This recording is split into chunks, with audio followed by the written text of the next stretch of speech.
एक छोटे से गांव में रामू नाम का एक कुम्हार रहता था। रामू बहुत ही मेहनती और ईमानदार था।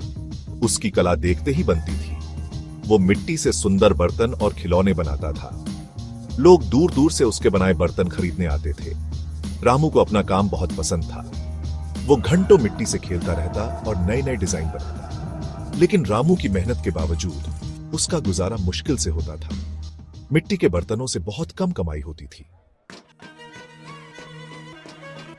रामू को अपनी पत्नी की बात सही लगी।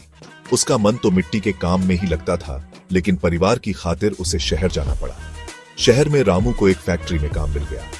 काम मुश्किल था और तनख्वाह भी कम थी। फिर भी रामू हिम्मत नहीं हारा। वो मेहनत से काम करता रहा। लेकिन रामू को अपने पुराने दिन याद आते थे। उसे मिट्टी की खुशबू, चाक की आवाज और अपने हाथों से कुछ नया बनाने का आनंद बहुत याद आता था। एक दिन फैक्ट्री मालिक के बेटे का जन्मदिन था। रामू ने सोचा कि क्यों ना उसे एक खास तोहफा दिया जाए।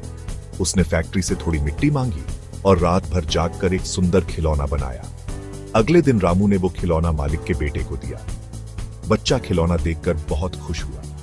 उसने अपने पिता से कहा, पापा, ये खिलौना तो बहुत सुंदर है।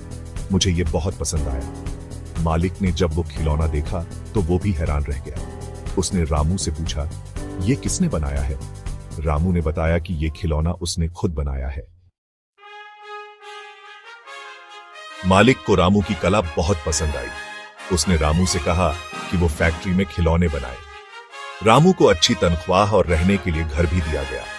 रामू बहुत खुश था। उसे फिर से मिट्टी से खेलने का मौका मिल गया था। वो अपने हुनर से अपने परिवार को खुश रख पा रहा था। यह कहानी हमें सिखाती है कि अगर हमारे पास हुनर हो तो हम किसी भी परिस्थिति में अपना जीवन सुखी से जी सकते हैं।